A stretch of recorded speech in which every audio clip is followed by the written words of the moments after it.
To adjust text cursor indicator size in Windows 11 Home, right-click on empty area on the desktop, and then select Personalize. Next, click or tap Accessibility, and then select Text Cursor,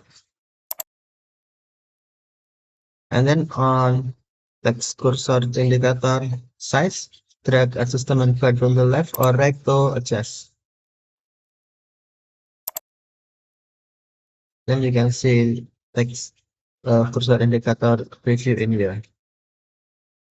Okay, drag from the right to large or drag from the left to small. Okay, thank you for watching. Have a nice day.